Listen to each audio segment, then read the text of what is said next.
Assalamualaikum warahmatullahi wabarakatuh.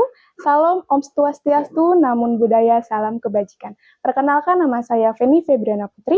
Saya merupakan mahasiswi Universitas Indonesia Maju, Sarjana Terapan Kebidanan. Saat ini saya akan melakukan penyuluhan kesehatan kepada masyarakat tentang kanker serviks. Di mana kanker serviks ini merupakan penyakit kedua yang mematikan setelah kanker payudara. Penyebab utama dari kanker serviks adalah ketidaktahuan masyarakat. Maka dari itu, saya akan melakukan penyuluhan dan promosi kesehatan tentang kanker serviks. Sekian, terima kasih.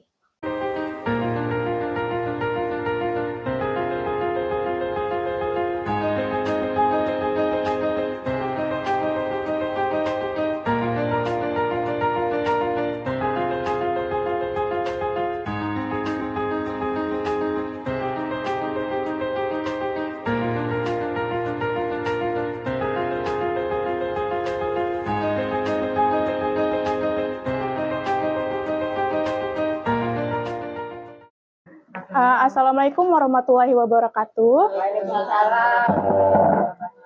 Sebelumnya saya mengucapkan terima kasih banyak kepada ibu-ibu yang sudah berpartisipasi pada hari ini untuk penyuluhan yang akan saya berikan. Mungkin ibu-ibu sudah ada yang mengenal saya, namun saya akan memperkenalkan diri kembali.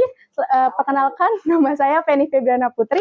Saya merupakan salah satu mahasiswa Universitas Indonesia Maju. Nah, pada kesempatan kali ini saya mendapatkan tugas tentang penyuluhan promosi kesehatan. Nah, saya memilih promosi kesehatan tentang kanker serviks. Kenapa kanker serviks? Karena kanker serviks merupakan penyakit yang membunuh wanita di Indonesia kedua setelah kanker payudara. Seperti itu, ibu-ibu.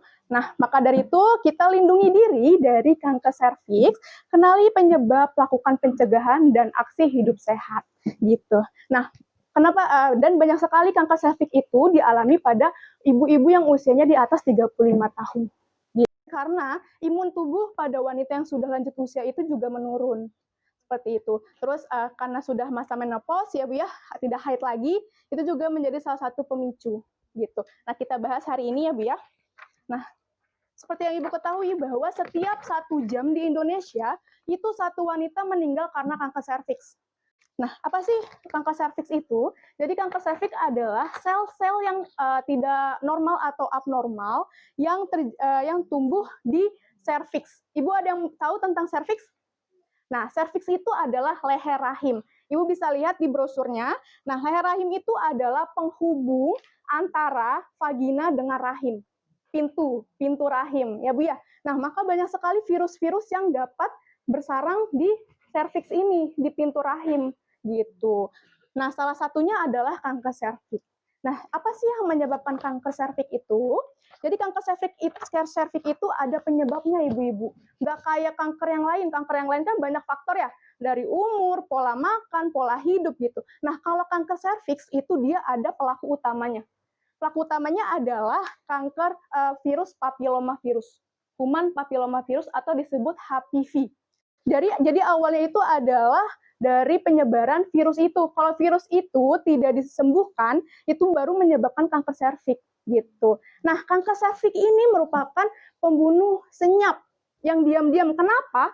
Karena seseorang yang terkontaminasi kanker serviks ini awalnya tidak ada gejala. Seorang yang terjangkit di stadium pertama itu nggak pernah ada yang namanya gejala-gejala, biasa aja, cuman iya flek biasa. Jadi kayak nganggapnya oh ini flek biasa gitu. Nah, dia baru merasakan tuh di stadium kedua. Nah, perlu Ibu ketahui bahwa pada stadium awal ini masih bisa disembuhkan, ibu-ibu. 98% masih bisa disembuhkan, masih bisa diobati. Tapi kalau misalkan udah masuk stadium 2, stadium 3, itu pengobatannya harus lebih ekstra. Orang yang terjangkit, mungkin Ibu belum tahu bahwa seorang yang sudah pernah bersenggama pasti pernah terkontaminasi virus HPV, virus papiloma itu.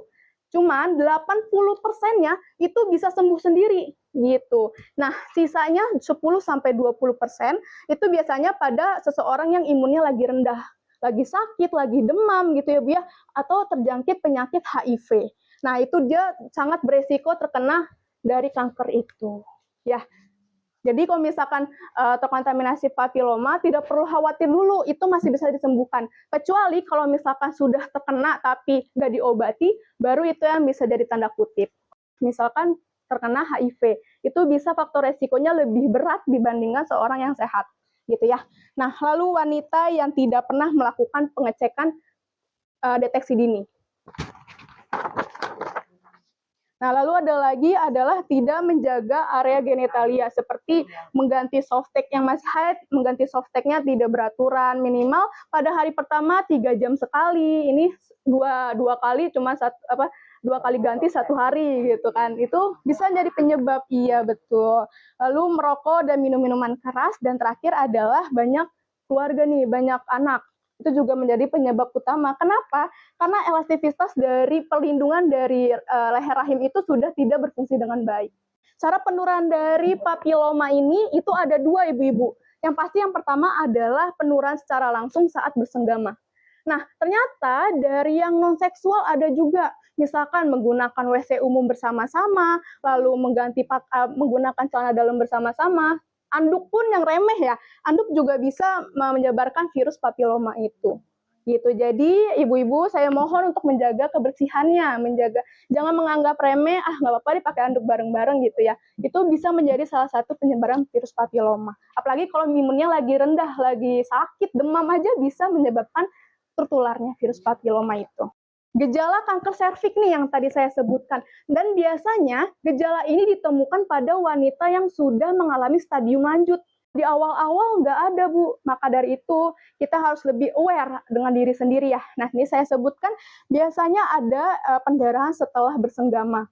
Terus pendarahan spontan di antara haid. Misalkan hari ini sudah haid, terus minggu depan kok ada keluar lagi gitu. Terus berbau. Ataupun yang sudah menopause, padahal udah tidak haid, tiba-tiba keluar haid. Nah, itu bisa harus diperiksa ke tenaga kesehatan terdekat gitu. Lalu keputihan bercampur darah dan berbau. Nah, biasa kanker serviks ini kalau misalkan sudah stadium lanjut ya Ibu, itu baunya khas. Misalkan dari jarak 3 sampai 4 cm 4 meter aja itu sudah terbau ciumnya, cium bau busuk gitu. Nah, maka dari itu kita jangan sampai terkena kanker serviks ini. Kita harus melakukan pencegahan gitu. Pencegahannya adalah vaksin HPV. Namun sayangnya pemerintah belum bisa menyediakan secara luas. Ya, namun mungkin untuk ibu-ibu yang memiliki anak gadis seperti anak SMP, anak SMA, itu pemerintah sudah menyediakan secara gratis di sekolahnya. Maka dari itu, ibu-ibu yang memiliki anak, pastikan anaknya mendapatkan vaksin itu, karena itu dapat membantu saat di kemudian hari. Nah, biasanya suntik HPV ini ada di rumah sakit, di puskesmas gitu. Cuman untuk harganya itu bervariasi di setiap daerah. Nah, yang selanjutnya adalah pap smear, HPV dan IVA test. Mungkin ibu-ibu masih kurang terlalu kenal ya. Nah, kita jelaskan satu-satu ya Bu ya. Jadi untuk vaksin itu seperti yang tadi saya jelaskan, dia ada 3 dosis. Nah, setiap 6 bulan sekali gitu ya. Namun ini ini adalah satu-satunya cara pencegahan dari virus papiloma. Kalau pap smear ini tidak mencegah, tapi kita untuk mengetahui apakah kita terjangkit atau tidak, gitu ya.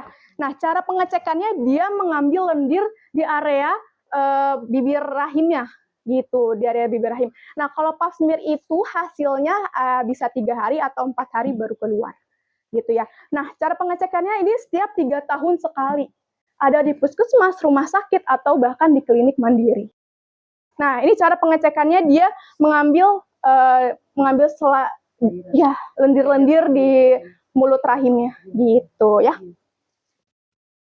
Nah, jika Anda sudah menikah, pastikan Anda minimal sekali seumur hidup melakukan pemeriksaan pap smear, IVA test, atau HPV DNA. Gitu.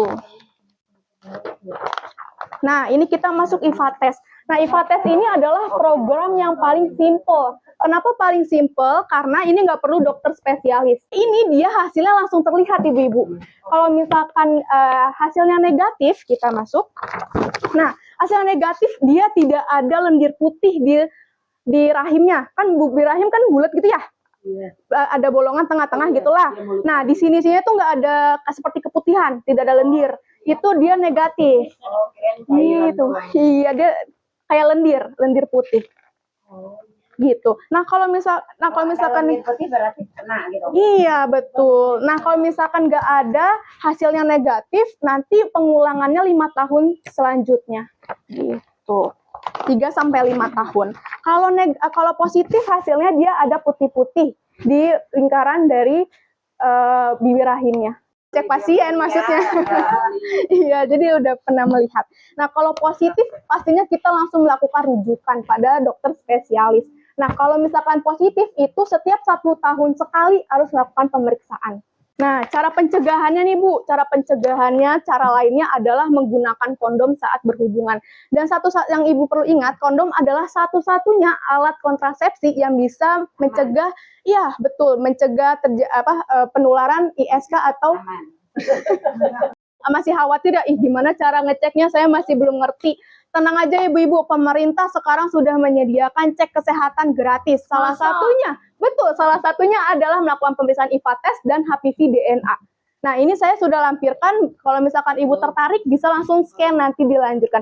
Kalau misalkan nggak ngerti nih, langsung aja datang ke puskesmas. Semua di sini domisilinya Cilangsi kan ya? Iya. Nah, datang aja langsung nanti dapat salah satunya adalah pemeriksaan cek IVA test dan HPV DNA. Itu gratis, nggak perlu punya BPJS, bisa, udah bisa semua sekarang. Ibu-ibu bisa datang ke fasilitasnya untuk mendapatkan fasilitas yang sudah disediakan. Masuk semua, ada cek kesehatan gigi, itu masuk semua. Ini saja penyuluhan yang saya berikan. Alhamdulillah. Baik, terima kasih Ibu atas partisipasinya hari ini. Semoga ilmu yang diberikan dapat bermanfaat dan Ibu lebih aware lagi pada diri sendiri ya. Apalagi kanker serviks ini ada. Apa boleh panggil boleh. Kan? Oh, iya. Boleh. Kalau pas datang ke sini, kita namanya saling nanya Bapak. Boleh. Baik. Mungkin itu aja. Sekian, terima kasih. Wassalamualaikum warahmatullahi wabarakatuh. Terima kasih sudah menyaksikan penyuluhan yang saya berikan. Sekian penyuluhan yang saya berikan, semoga bermanfaat bagi masyarakat seluruhnya. Kesimpulan yang bisa saya berikan bahwa kanker serviks jangan dianggap remeh karena kanker serviks merupakan penyakit kedua setelah kanker payudara yang dapat membunuh wanita di Indonesia. Maka dari itu lebih baik kita mencegah daripada mengobati agar kita tidak menyesal di kemudian hari. Terima kasih. Wassalamualaikum warahmatullahi wabarakatuh.